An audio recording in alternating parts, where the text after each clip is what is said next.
very important, rules applicable in the absence of any information.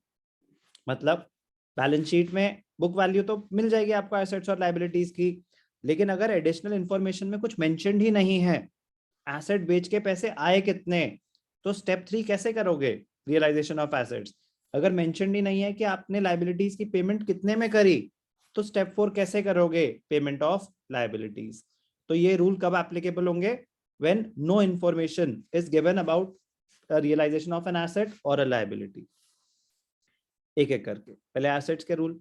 If nothing is specified about realisation of assets, मतलब balance sheet में asset side पे आया debtors 50,000, but नीचे information में कुछ mention नहीं है कि रियलाइजेशन डिसोल्यूशन के टाइम उनसे पैसे मिले कितने। स्टॉक गिवन था बैलेंस शीट में एसेट साइड बुक वैल्यू पे, बट कुछ मेंशन नहीं है कि उसको बेच के पैसे मिले कितने, तो इसका मतलब no information is given about realisation of assets. Very important point, they will be realised at nil value. Nil value मतलब it will be assumed that they realized nothing, they fetched zero value, मतलब वो उनके against कोई पैसा नहीं मिला।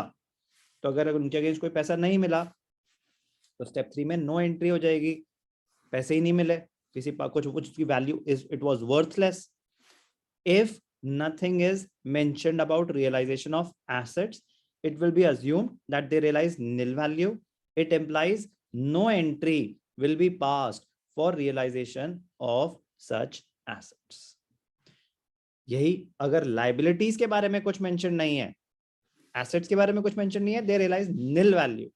Liabilities के बारे में अगर कुछ mention नहीं है, it will be assumed that they were paid at book value.